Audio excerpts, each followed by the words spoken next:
My son called me a failure at his mother's funeral. I'm David Johnson, and I'm about to tell you why that was the biggest mistake of his life.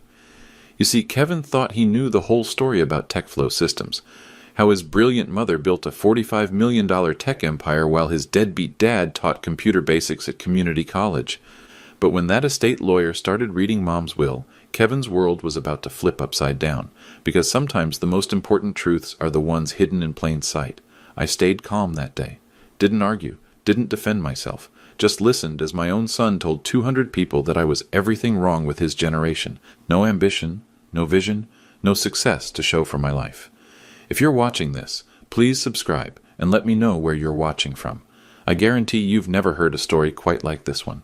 It all started back in 1995, when I had an idea that would change everything. 29 years ago, I was working nights at a computer repair shop in Richardson, Texas, making $11 an hour.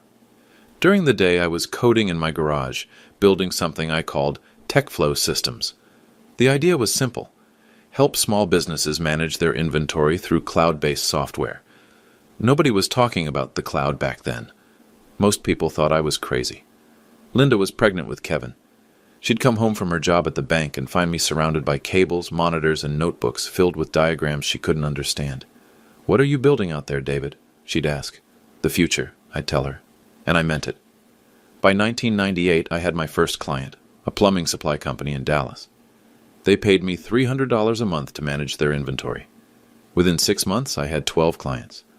By 2000, I had 87. Linda quit her bank job in 2001.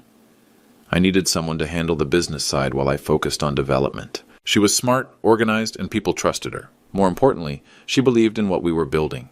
Kevin was 6 years old when TechFlow hit our first $1 million in annual revenue. He'd sit in our home office, coloring while Linda took client calls. To him, Mom was the one on the phone making deals. Dad was the guy in the garage with the computers. I didn't mind. I was busy building, creating. Every line of code, every system architecture decision, every technical innovation, that was me. Linda handled sales, marketing, and client relations. We were a team.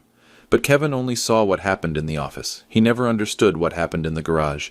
The divorce hit in 2010. 15 years of marriage ended over what Linda called growing apart. The settlement was brutal. She got the house, 80% of the company, and primary custody of Kevin. I got my garage, 20% ownership, and weekends. "It's fair, David," her lawyer said. "Linda built the client relationships. She's the public face of TechFlow." I signed the papers. What choice did I have? Within a year, Linda moved Kevin to a private school in North Dallas, $42,000 a year. She bought a new BMW, upgraded the office downtown, started calling herself CEO and founder on her business cards. I moved to a 2-bedroom apartment in Plano, started teaching part-time at Collin County Community College. 3 classes a week, $2,800 a month. My students thought I was just another washed-up tech guy who couldn't make it in the real world. Kevin visited every other weekend until he turned 16. Then it was once a month. Then holidays. Then just Christmas, if I was lucky. "Dad, you need to get serious about your life," he told me during his senior year of high school. "Look at Mom. She's built something real." TechFlow was worth $12 million by then. Linda had expanded into 3 states, hired 47 employees, and was featured on the cover of Dallas Business Journal as Entrepreneur of the Year. The article called her a visionary who saw the future of cloud computing before anyone else. I read that article sitting in my apartment eating microwave dinner. My 20% stake was worth $2.4 million on paper, but Linda's salary and expansion costs meant I never saw dividends. Just quarterly statements showing how successful her company was becoming. Kevin graduated from SMU with honors, MBA from Northwestern, started working at TechFlow in 2018 as Director of Strategic Development, 26 years old, making more money than I'd ever seen. Last month, he bought a Tesla Model S, $95,000. Posted about it on LinkedIn. Grateful for everything my mother taught me about building success from nothing. The funeral was 3 weeks ago. Lung cancer. Linda fought it for 8 months but lost. Kevin organized everything. The service, the flowers, the reception. I sat in the back, listening to people talk about what an amazing businesswoman Linda had been. That's when Kevin made his speech. "My mother was a pioneer," Kevin said, standing at the podium in St. Matthew's Methodist Church. "She built TechFlow Systems from nothing. $45 million in annual revenue, 230 employees across 4 states. A true American success story. 200 people nodded and applauded. Linda's employees, clients, business partners, they all knew the official story. Brilliant woman builds tech empire while deadbeat husband teaches computers to teenagers. Kevin looked directly at me during the next part. Some people in this room gave up on their dreams, got comfortable with failure, settled for less. He paused for effect. My mother never settled. She never gave up. She showed me that success isn't about making excuses. It's about making things happen. The room was silent. Everyone knew he was talking about me, the failed entrepreneur, the cautionary tale, the man who lost everything in divorce court and never recovered. TechFlow Systems will continue Mom's legacy, Kevin continued. Her vision, her values, her commitment to excellence, that's what real leadership looks like. After the service, people avoided me. Polite nods, brief condolences, then quick exits. Nobody wanted to be seen talking to the guy Kevin had just humiliated in public. But the stakes were bigger than embarrassment. Linda's will was being read Tuesday morning at Williams & Associates law firm. Everyone expected Kevin to inherit everything. The company, the house in North Dallas, the investment accounts, the life insurance policies. $45 million, give or take. My 20% stake in TechFlow would probably transfer to Kevin too. Linda had mentioned something about simplifying ownership structure during one of our rare conversations last year. If that happened, I'd lose my only connection to the company I'd built. The quarterly statements would stop coming. The tiny income I got from my ownership share would disappear. At 61 years old, I'd be completely dependent on my community college salary and whatever Social Security kicked in at 67. But money wasn't the real issue. It was history, legacy, truth. For 14 years, I'd watched Linda take credit for my life's work. Watched Kevin grow up believing his father was a loser who couldn't build anything worth keeping. Watched my own son develop the kind of arrogance that comes from thinking success was handed down from one generation to the next, like eye color or height. Kevin had no idea what it took to write the original TechFlow code. He'd never spent 3 months debugging an inventory management algorithm or designed a database schema that could scale from 10 clients to 10,000. He'd never mortgaged his house to buy server equipment, or worked 18-hour days to meet a deadline that could make or break the company. All Kevin knew was that Mom had money, and Dad didn't. Mom got invited to business conferences, and Dad taught Introduction to Microsoft Excel. Mom drove a BMW, and Dad drove a 2018 Toyota Camry with 89,000 miles. The will reading was scheduled for 10 a.m. Tuesday. Kevin had already told his assistant to prepare a press release announcing his new role as CEO and majority owner. He'd scheduled meetings with 3 major clients for Wednesday morning, posted on social media about carrying forward Mom's incredible legacy. But Kevin had no idea what Mom's will actually said. Nobody did except Linda and her attorney, Sarah Williams. I'd met Sarah once, briefly, at a Christmas party in 2019. She'd pulled me aside and asked an odd question. David, do you still have any of your original development notes from the early days of TechFlow? Of course, I'd said. Why? Just curious. Linda mentioned you were quite the innovator back then. At the time, I thought it was small talk. But Sarah's question stuck with me. Why would Linda's estate attorney care about my old programming notes? 3 days after the funeral, I got a call from Michael Davis, TechFlow's chief technology officer. Michael had been with the company for 22 years. He was one of my first hires, back when the entire engineering team fit around my kitchen table. David, I need to talk to you, Michael said. Can we meet somewhere private? We met at a Starbucks near my apartment. Michael looked nervous, like he was about to confess to a crime. I've been keeping something for Linda, he said, sliding a manila envelope across the table. She made me promise not to give this to you until after the funeral. Inside were photocopies of emails between Linda and Sarah Williams, dating back 18 months. The subject line on the first email made my breath catch. Correcting the record, TechFlow's true founder. But the stakes went deeper than money or recognition. They went to the heart of who Kevin thought he was, and who he thought I was. For 29 years, he'd built his identity around having a successful mother and a failed father. Tuesday morning's will reading was about to test everything Kevin believed about success, family, and the difference between building something real and just taking credit for it. The day after Linda's funeral, Kevin showed up at my apartment unannounced. I was grading midterm exams for my Introduction to Database Management course when I heard his Tesla pull into the parking lot. We need to talk, Dad. I invited him in. He stood in my living room, taking in the second-hand furniture, the stack of community college textbooks, the framed photo of him at age 8, the only picture I had displayed. "This place is depressing," he said. "It's home." Kevin walked to my kitchen window, which overlooked the apartment complex's small pool. 2 kids were playing in the shallow end while their mother scrolled through her phone. "You know what I realized at Mom's funeral?" he said, not turning around. "I spent my whole childhood making excuses for you."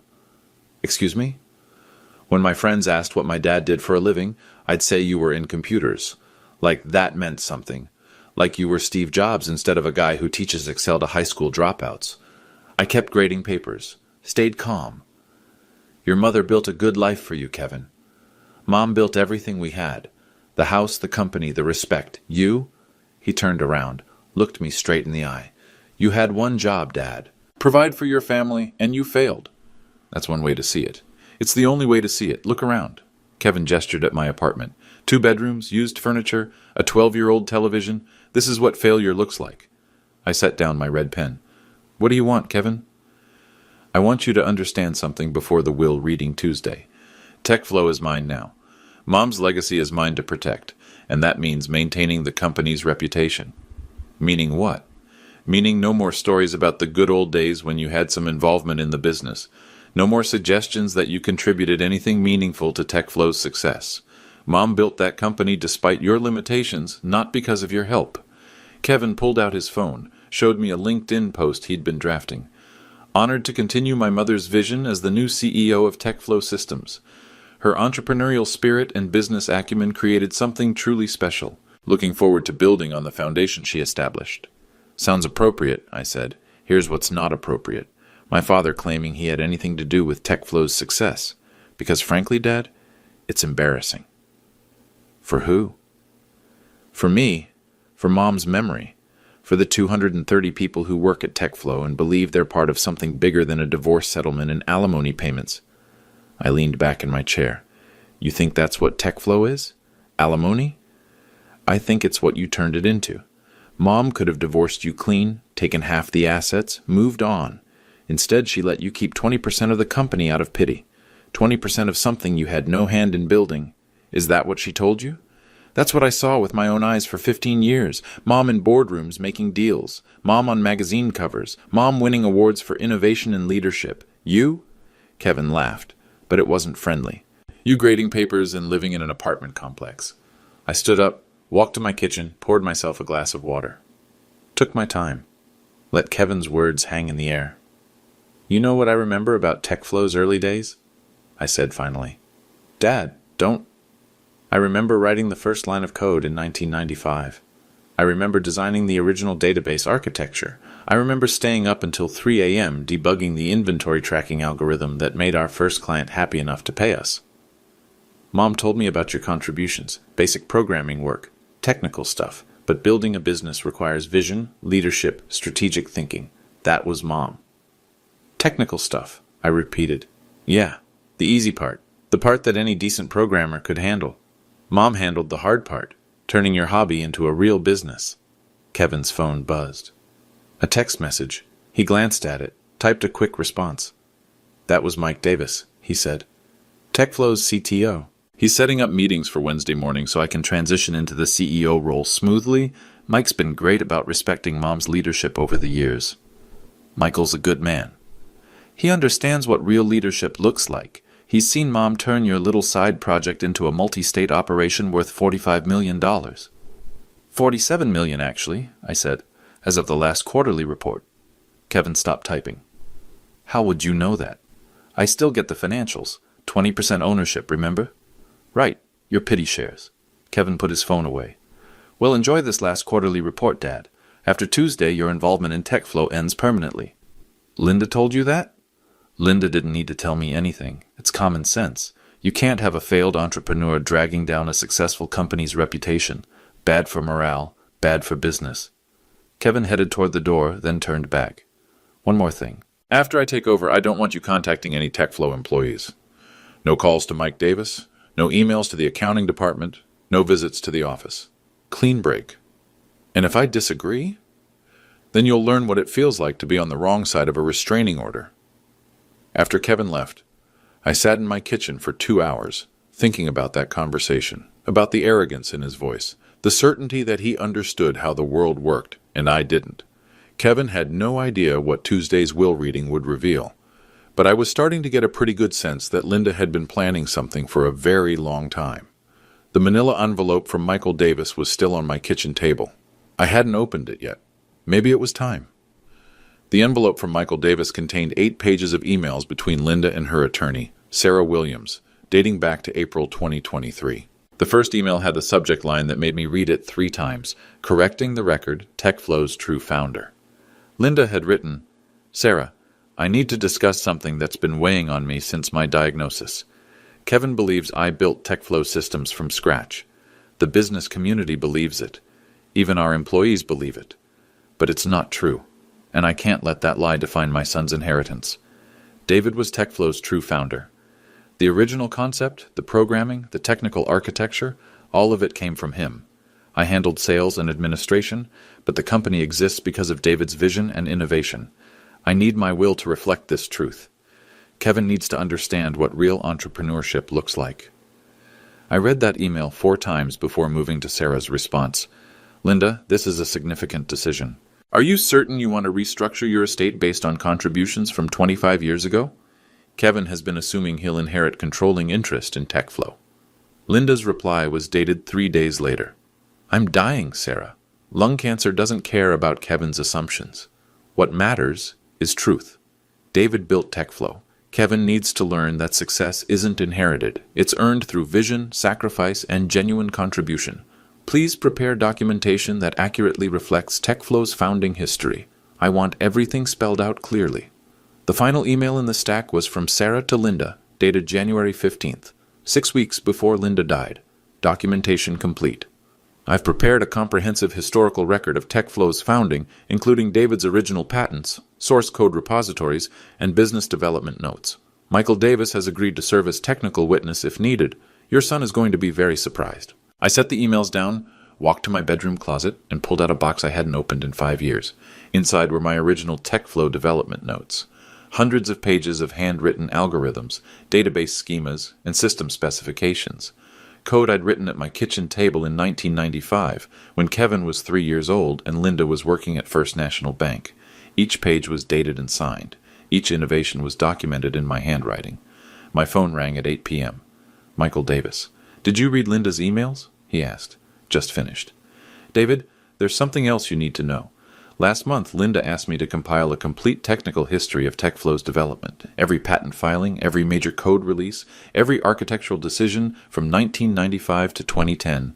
Why? She said Kevin deserved to know who really built the company he was about to inherit." Michael paused. I could hear traffic in the background. He was calling from his car. "I've been TechFlow's CTO for 22 years, he said. "I was there when you designed the original inventory management system. I was there when you solved the scaling problems in 1998. I was there when you developed the client portal interface that made us competitive with companies 10 times our size." "Michael, Linda was brilliant at business development and client relations, but she wasn't a programmer, David. She couldn't read code if her life depended on it.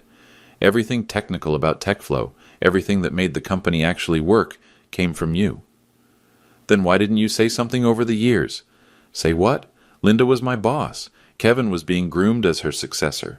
You had 20% ownership and seemed content teaching college courses. It wasn't my place to rewrite company history." Another pause. "But Linda made it my place 3 weeks ago." "What do you mean?" "She asked me to attend Tuesday's will reading as a technical witness. Sarah Williams wants me to verify the authenticity of your original development work." I sat down heavily on my couch. Kevin's going to be blindsided. Kevin's going to learn what his father actually contributed to his family's success. Maybe that's what he needs.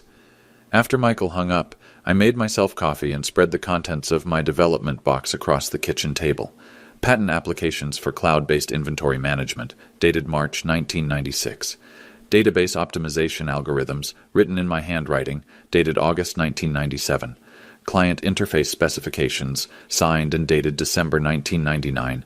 25 original patents, all with my name as primary inventor. All filed during TechFlow's crucial early development period. I'd forgotten about most of these documents. During the divorce proceedings, Linda's attorney had focused on financial contributions and business operations. Nobody asked about patents or intellectual property. The assumption was that a small tech company wouldn't have significant IP value. They were wrong.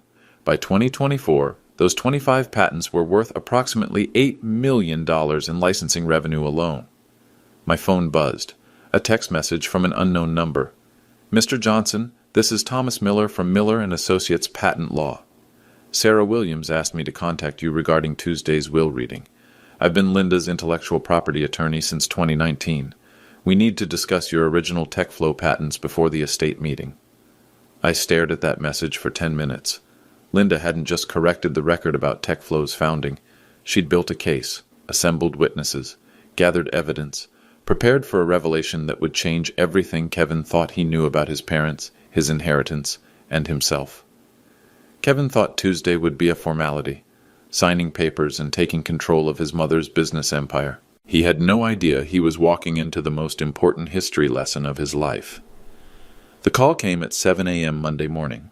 Kevin's assistant, Jennifer, was organizing a TechFlow leadership meeting for Tuesday afternoon, right after the will reading. Mr. Johnson, she said, Kevin asked me to extend an invitation to you. He thought you might want to attend TechFlow's transition planning meeting as a final gesture of respect for Mrs. Johnson's memory. What kind of meeting? Kevin will be announcing his strategic vision for the company's future. Board members, department heads, key clients. About 40 people total. I almost said no, but something in Jennifer's tone suggested this wasn't just courtesy. Kevin was planning something public. What time Tuesday? 2 p.m. The main conference room at TechFlow headquarters. Kevin specifically requested that you sit in the front row. After Jennifer hung up, I understood Kevin's strategy. He was setting up a performance, a public demonstration of his new authority, with his failed father in the audience as a cautionary tale. Look at what success looks like. Look at what failure looks like. Learn the difference. I drove to TechFlow's headquarters Monday afternoon to confirm what I suspected. The building had changed since my last visit 2 years ago. Bigger parking lot, expanded office space, a glass lobby with Linda's portrait prominently displayed next to the words founder and visionary leader. The receptionist didn't recognize me, but she was friendly enough to give me a visitor's badge and let me walk around the first floor. The company timeline wall was new, a chronological display of TechFlow's founding and growth under Linda Johnson's leadership. According to the display, TechFlow was established in 1995 by entrepreneur Linda Johnson, who recognized the potential of cloud-based business solutions before they became industry standard. My name appeared once in small print. Technical support provided by David Johnson, 1,995 to 2,010 inches. Technical support. 25 patents, 18-hour workdays, and 5 years of garage-based development had been reduced to technical support. I took photos of the timeline with my phone. Then I noticed Michael Davis walking toward me from the elevator. I was hoping you'd come by, he said. There's something you need to see. Michael led me to the second floor, to TechFlow's original development lab, the same room where I'd trained our first 3 programmers in 1998. Kevin's been making changes, Michael said, opening the door. The lab had been converted into a shrine to Linda's business achievements, awards, magazine covers, photographs of ribbon-cutting ceremonies, and client appreciation events. A glass display case held copies of contracts Linda had negotiated, press releases she'd approved, and business plans she'd signed. But in the center of the room was something that made me stop cold. My original development computer from 1995. A beige desktop tower I'd built myself, surrounded by plaques describing it as the workstation where Linda Johnson developed TechFlow's revolutionary inventory management system. Kevin had this installed last week, Michael said. He's planning to give a speech tomorrow about his mother's innovative programming skills and technical genius. I stared at that computer. I remembered buying every component, the motherboard, the graphics card, the hard drives, remembered installing Linux and configuring the development environment, remembered writing the first 1,000 lines of TechFlow code on that exact machine. Linda couldn't program a digital clock, I said. I know, but Kevin doesn't. He genuinely believes his mother was a technical innovator. Where did he get that idea? 15 years of carefully managed narrative. Linda never explicitly claimed to be a programmer, but she never corrected people who assumed she was. And Kevin only saw the public version of company history. Michael pulled out his phone, showed me a screenshot of TechFlow's updated website. The About Us page featured Linda's photo above a biography that described her as a pioneer in cloud computing and database management, whose innovative technical solutions transformed how small businesses manage inventory and customer relationships. "This went live yesterday," Michael said. I scrolled through Linda's bio, reading claims about her groundbreaking programming work and visionary technical leadership. It was fiction, but it was convincing fiction. Well written, professionally presented, officially endorsed by TechFlow's current leadership. "Kevin's planning to announce tomorrow that he's carrying forward his mother's technical legacy," Michael continued. "He's hired 2 new developers to work on what he's calling the Linda Johnson Advanced Systems Project. $50,000 in development budget. To do what? Build next-generation inventory management tools using his mother's original algorithms." I almost laughed. Kevin can't read code. No, but he can hire people who can. Except the programmers he hired don't know they're being asked to reverse engineer systems they think Linda designed. They're trying to decode your 25-year-old algorithms and figure out how Linda's innovative technical approach actually worked. That's insane. That's Tuesday afternoon's big announcement. Kevin's going to unveil the Linda Johnson Advanced Systems Project in front of 40 industry professionals. He's going to claim he's building on his mother's programming innovations. Michael walked me back toward the elevator. The developers have been struggling for 3 weeks to understand the system architecture. They keep asking me questions about Linda's programming methodology and development process. What do you tell them? I tell them to ask Kevin. Kevin tells them to figure it out themselves. That's what real innovators do. As we reached the lobby, Kevin walked through the front door. He was dressed for a business meeting. Navy suit, red tie, leather briefcase. He saw me talking to Michael and his expression hardened. "Dad, what are you doing here?" "Jennifer invited me to tomorrow's transition meeting." "I meant, what are you doing here today?" "Reminiscing," I said, looking at the company timeline. Interesting version of TechFlow's history. Kevin glanced at the timeline display, then back at me. Accurate version, based on documented facts and business records. "I'm sure it is." "Is there a problem, Dad?" "No problem. Just wondering if you've seen my original development notes lately." "What development notes?"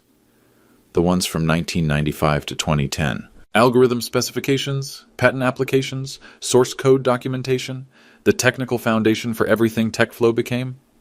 Kevin's jaw tightened. "I've seen Linda's business development records, strategic plans, client acquisition reports, financial projections, the real foundation for TechFlow's success." "Of course." "Michael, don't you have work to do?" Michael nodded politely and headed back toward the elevator. Kevin waited until Michael was gone before stepping closer to me. "Tomorrow is about honoring Mom's memory and securing TechFlow's future," he said quietly. "It's not about relitigating ancient history or letting anyone confuse the narrative with irrelevant technical details. Understood?" "I hope so. Because if you try to embarrass me or undermine my leadership transition, you'll discover that 20% ownership doesn't protect you from a defamation lawsuit." Kevin adjusted his tie, checked his phone, and walked toward the elevator. "See you tomorrow, Dad. Try not to disappoint me." Tuesday morning, Williams & Associates law firm, 47th floor. The conference room had floor-to-ceiling windows overlooking downtown Dallas. Kevin arrived 15 minutes early, wearing his best suit and carrying a leather folder containing press releases announcing his new role as TechFlow's CEO. I sat across from him at the mahogany conference table. Between us were Sarah Williams, Michael Davis, patent attorney Thomas Miller, and Linda's accountant, Robert Taylor. Kevin had brought his corporate attorney, James Morrison, just to be safe. "Before we begin," Sarah said, "I want everyone to understand that Linda Johnson spent considerable time preparing this will. She was very specific about how she wanted her assets distributed and why." Kevin nodded confidently. "Mom was always thorough." Sarah opened Linda's file, 3 inches thick, organized with colored tabs and handwritten notes. Linda's primary concern was ensuring that TechFlow systems continued under leadership that understood the company's true founding principles. "Absolutely," Kevin said. "That's why she groomed me for succession over the past 5 years." "Actually, Kevin, that's not quite accurate." Sarah pulled out a sealed envelope marked, "To be read aloud in full." She broke the wax seal and unfolded a 3-page letter handwritten in Linda's careful script. "This is Linda's final statement regarding her estate and her wishes for TechFlow systems. She insisted I read it verbatim." Kevin leaned forward, pen ready to take notes. Sarah began reading. To my son Kevin, my ex-husband David, and all gathered witnesses, I am dying and I need to correct a lie that has defined my family for too long. TechFlow Systems was not my creation. I was not a technical innovator or programming pioneer. I could not write a line of code to save my life. The truth is that David Johnson, my ex-husband, Kevin's father, built TechFlow from nothing while I handled administrative duties and client relations. David designed every algorithm. David wrote every line of original code. David held every patent. David turned a garage-based idea into a multi-million-dollar technology platform that I took credit for during our marriage and continued taking credit for after our divorce. Kevin's pen stopped moving. What? Sarah continued reading. I allowed this fiction to continue because it was easier than admitting I had divorced a brilliant entrepreneur and taken 80% of his life's work through legal manipulation. Kevin grew up believing his mother was a business genius and his father was a failure. That lie ends today. David Johnson is the true founder of TechFlow Systems. Every technical innovation, every competitive advantage, every patent that made TechFlow profitable, all of it came from David's mind and David's work. Kevin looked at me, then at Sarah, then back at the letter. This is impossible. Dad teaches community college. He lives in an apartment. If he built TechFlow, why isn't he rich? I said quietly. Because your mother got 80% in the divorce. Because I signed papers giving up control of the company I created. Sarah turned to the second page. I am restructuring my estate to reflect TechFlow's true ownership.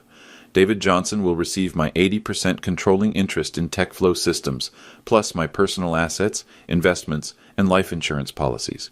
Kevin Johnson will receive $1 in this letter, along with my hope that he will learn to respect the father he has spent 15 years underestimating. The room went silent. Kevin stared at the letter like it was written in a foreign language. Wait, he said finally. Wait, this isn't... Mom built TechFlow. She won awards. She was on magazine covers. Thomas Miller opened his briefcase and placed a stack of documents on the table. These are the original patent applications for TechFlow's core technologies. 25 patents filed between 1995 and 2008. All list David Johnson as primary inventor. Kevin grabbed the patent documents, flipping through them frantically. These could be fake. Anyone can file patents. Mr. Johnson, Sarah said, would you like to verify your identity as TechFlow's technical founder? I reached into my briefcase and pulled out my original development notebook from 1995. Handwritten algorithms, database schemas, system specifications, all dated and signed before TechFlow Incorporated. Algorithm for cloud-based inventory tracking, I said, opening to a page dated March 12, 1995. Database optimization for client portal access. Client interface specifications for small business applications. I turned the notebook toward Kevin. This is your mother's technical genius, written in my handwriting in my garage 6 months before we hired our first employee. Michael Davis cleared his throat. Kevin, I've been at TechFlow for 22 years. I worked directly with your father on every major technical project until 2010. Your mother handled sales and administration brilliantly, but she never wrote code or designed systems. Kevin looked around the table, searching for someone to contradict what he was hearing. You're all lying. Mom built TechFlow. I watched her build it.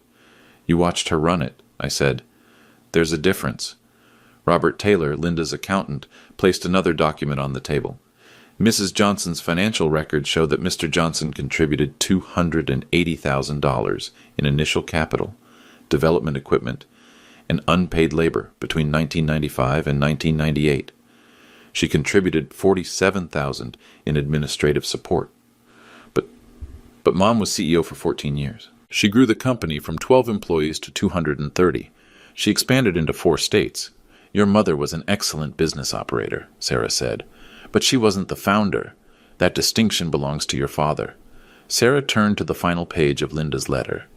Kevin, you have spent your adult life believing that success is inherited and failure is permanent. You have treated your father with contempt because you thought his circumstances reflected his character.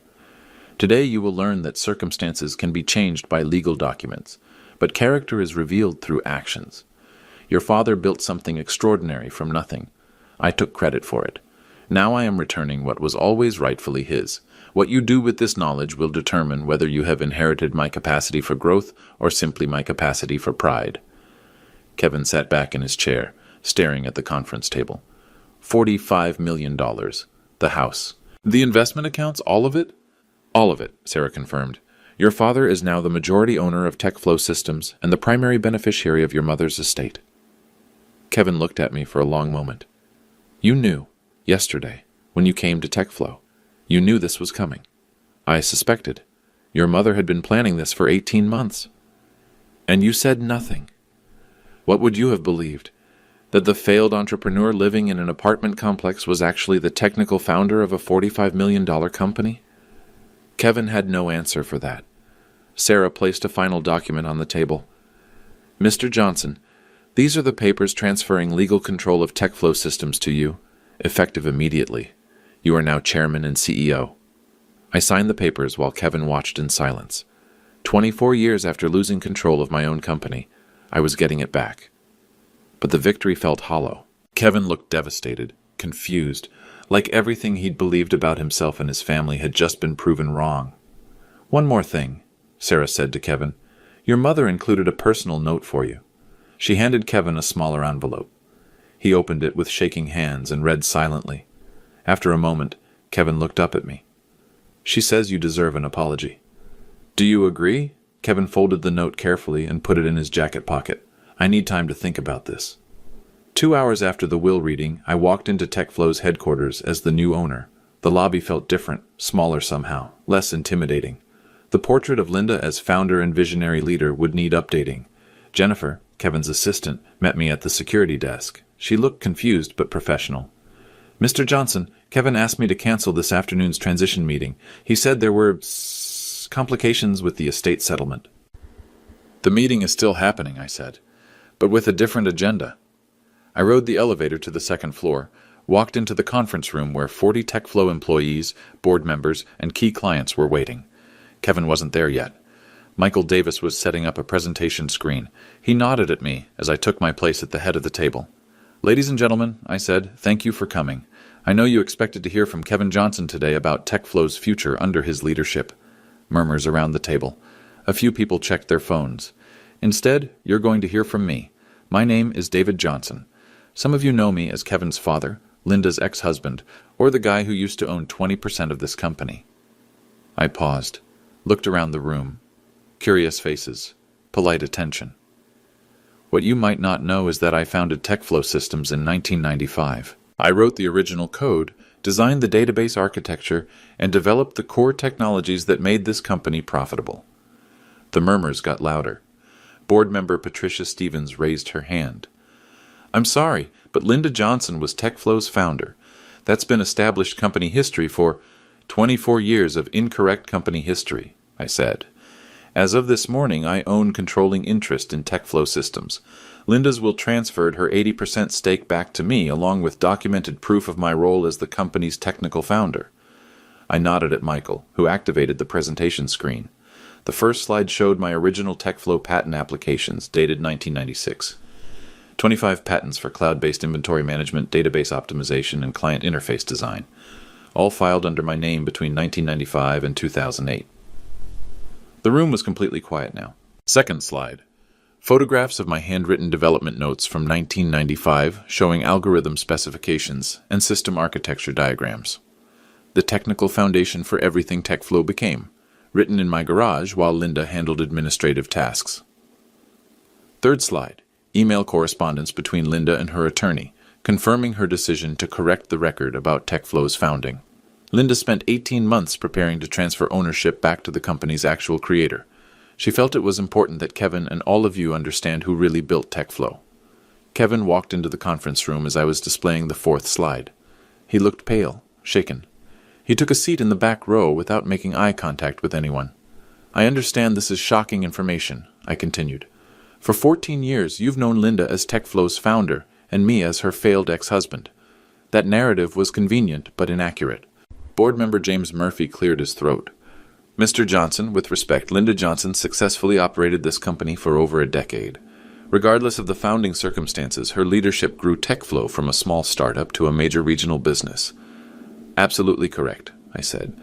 Linda was an exceptional business operator. She deserves full credit for TechFlow's growth and client development, but business operations and founding innovation are different contributions. I clicked to the next slide. TechFlow's current organizational chart. Effective immediately, I'm resuming the role of Chairman and CEO. Kevin Johnson will continue as Director of Strategic Development, reporting to me. Michael Davis remains Chief Technology Officer. All other positions and reporting relationships remain unchanged. Patricia Stevens looked concerned. What about the projects Kevin has been developing? The Linda Johnson Advanced Systems Initiative. I glanced at Kevin, who was staring at his hands. That project is being suspended. The developers were attempting to reverse engineer algorithms they thought Linda had designed. Since I designed those algorithms, we can achieve better results through direct collaboration. I turned to address Kevin directly. Kevin, your business development skills are valuable to TechFlow's continued success. I hope you'll choose to stay with the company and learn the technical side of what we do. Kevin looked up for the first time since entering the room. Learn from who? From me. From Michael. From the systems I built and you never understood. The room was tense, waiting to see how Kevin would respond. What if I say no? Kevin asked. Then you'll leave TechFlow with excellent business experience and strong recommendations. But you'll also leave without understanding how the technology that supported your entire career actually works. Kevin was quiet for a long moment. Then he said, What would that training involve? Learning to read code, understanding database architecture, seeing how the algorithms you've been selling actually solve client problems. You'd teach me programming? I'd teach you to understand the technical foundation your mother built her business success on, the foundation I created. Kevin nodded slowly. Okay, I'll stay. The rest of the meeting covered transition logistics, client communications, and staff reassignments. Professional, businesslike, focused on continuity rather than drama. After everyone left, Kevin and I were alone in the conference room. This is going to take time, he said. Accepting that everything I thought I knew about our family was wrong. I understand. Mom's note said I should be proud of you instead of ashamed. Said you were the most innovative person she ever met. Your mother was generous in her final assessment. Kevin gathered his papers, headed toward the door. Then he turned back. Dad, tomorrow could you show me some of that original code? I'd like to understand what you actually built. For the first time in 24 years, my son looked at me with curiosity instead of contempt. I'd be happy to, Kevin. Within 48 hours of the will reading, word spread throughout Dallas's tech community that TechFlow Systems had experienced a dramatic ownership change involving previously unknown founding circumstances. The story was too strange and too well documented to suppress. Kevin's LinkedIn post announcing his mother's technical legacy project was quietly deleted.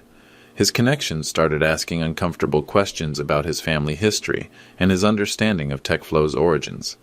3 key clients called for meetings to discuss leadership continuity concerns. They'd been working with Linda for years and weren't sure what David Johnson's return meant for their service contracts. I spent Thursday morning at Meridian Supply Company, TechFlow's 3rd largest client. Owner Tom Bradley had known Linda since 2003 and was skeptical about the ownership transition. David, no offense, but Linda presented herself as TechFlow's technical founder for over a decade, Tom said. She spoke at industry conferences about cloud computing innovation. She consulted on our database migration project. How do we know she wasn't just giving you credit to smooth over family issues? I brought my laptop and opened TechFlow's original source code repository. This is the inventory management algorithm your company has been using since 2005. Written by me in 1998, optimized in 2003, updated for cloud integration in 2007. I scrolled through thousands of lines of code, all tagged with my developer signature and timestamps. Every function, every optimization, every security protocol, all documented under my name in the development logs. Tom studied the screen for several minutes. Linda never showed us technical documentation. She explained business benefits and implementation strategies. Because Linda understood business applications but couldn't read the underlying code, she was brilliant at translating technical capabilities into client solutions. So you're saying she was a salesperson, not an engineer? I'm saying she was both. Sales, business development, strategic planning, those are engineering skills too. Linda engineered TechFlow's business success using the technical platform I created. By Friday, Michael Davis reported that staff morale was surprisingly stable. Most TechFlow employees had never thought much about the company's founding history. They cared about job security, project continuity, and leadership competence. The younger programmers are actually excited, Michael told me. They want to learn from someone who built systems that are still running 25 years later. But Kevin was struggling publicly. His industry reputation had been built on being Linda Johnson's son and heir. Professional contacts who treated him as TechFlow's future leader were now uncertain about his qualifications and role. Jennifer scheduled a one-on-one meeting between Kevin and myself for the following Monday. Kevin looked exhausted when he walked into my new office, Linda's old office, which I had inherited, along with everything else. "I've been thinking about Mom's letter," Kevin said. "She wrote that I treated you with contempt because I thought circumstances reflected character. That's a fair assessment. She also wrote that character is revealed through actions, not circumstances." Kevin sat down across from my desk, the same desk where Linda had made business decisions for 14 years. "My actions toward you were pretty terrible, weren't they? You believed what you'd been told. That's understandable." "No, Dad. I chose to believe the worst version of who you were because it made me feel better about myself. That's not understandable. That's just arrogant." Kevin pulled out his phone, showed me a text conversation with his girlfriend Emma. She'd broken up with him Tuesday night after learning about the inheritance reversal. Emma said she was dating Linda Johnson's son, not David Johnson's son. Apparently that makes a difference for her social circle. I read the text exchange.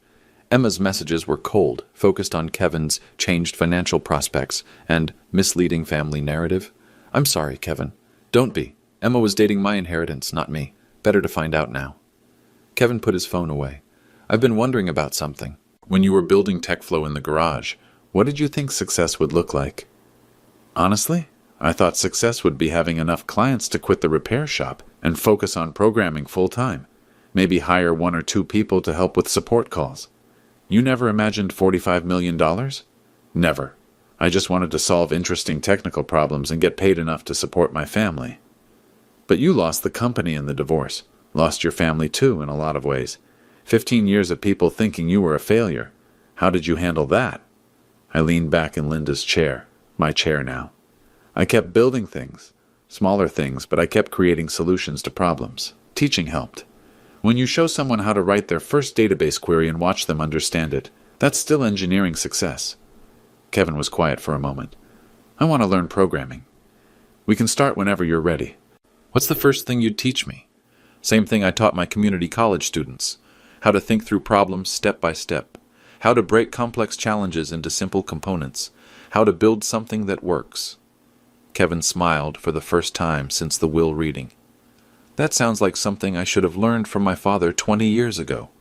We can start now." 6 months later, Kevin sits in my garage every Saturday morning, learning to program. The same garage where I built TechFlow's original systems in 1995, now equipped with modern development workstations and whiteboards covered in algorithm diagrams. "Show me the inventory tracking function again," Kevin says, studying the code on his laptop screen. "I want to understand how you solve the concurrent user problem." I walk him through the algorithm step by step. Kevin asks good questions now, technical questions, not business questions. He's developing programmer instincts. "It's elegant," he says. "I never realized how much math was involved in making software that just works." TechFlow is thriving under what the Dallas Business Journal called restored founder leadership. Our Q3 revenue hit $52 million.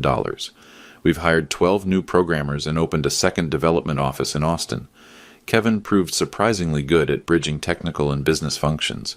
He speaks both languages now, enough programming knowledge to understand system capabilities, enough business experience to translate those capabilities into client solutions.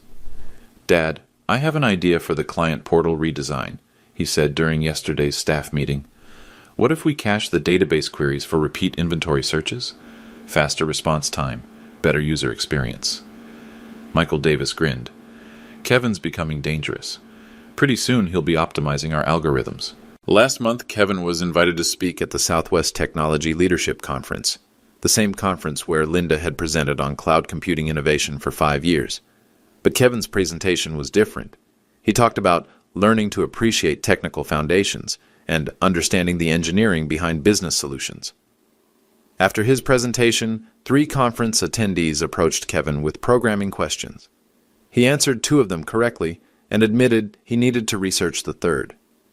"That felt better than any business presentation I've ever given," he told me afterward. Linda's portrait still hangs in TechFlow's lobby, but the caption has been updated to Business Development Leader and Strategic Visionary. Next to it is a new portrait, mine, labeled Founder and Chief Technology Officer. The company timeline wall now tells the complete story. Technical innovation by David Johnson. Business development by Linda Johnson. Continued growth through collaborative leadership. Kevin stops by my apartment occasionally, usually bringing dinner and wanting to discuss programming concepts or business strategy. Last Tuesday, he brought Chinese takeout and a printout of code he'd written for a client reporting feature. "I think this works, but I'm not sure it's efficient," he said, spreading the code across my kitchen table. I reviewed his work, suggested 2 optimizations, and watched him implement the changes. His programming style is different from mine, more cautious, more commented, more concerned with readability than elegance. "You're becoming a good developer," I told him. "I'm becoming the son I should have been 15 years ago. The hardest part isn't behind us. It's ongoing." Kevin has to rebuild professional relationships based on his actual qualifications rather than his assumed inheritance. I have to run a major company after years of teaching part-time courses. We both have to redefine our father-son relationship around mutual respect instead of disappointment and resentment. But we're making progress. Last month, Kevin brought his new girlfriend Sarah to meet me. She's a software engineer at Microsoft, someone who appreciates both technical skills and business acumen. Kevin introduced me as my father, who founded TechFlow Systems and taught me that building something real is more important than taking credit for other people's work. The introduction made me proud, but what made me prouder was watching Kevin explain a database optimization problem to Sarah and seeing her nod with genuine professional respect. Kevin has learned that success isn't inherited. It's earned through understanding, effort, and honest contribution. And I've learned that it's never too late to teach your son what you should have taught him all along. That character isn't about circumstances, it's about what you build when no one is watching. If this story resonated with you, I'd love to hear your thoughts. Sometimes the most important victories happen in conference rooms, not courtrooms. Sometimes the best revenge is simply telling the truth.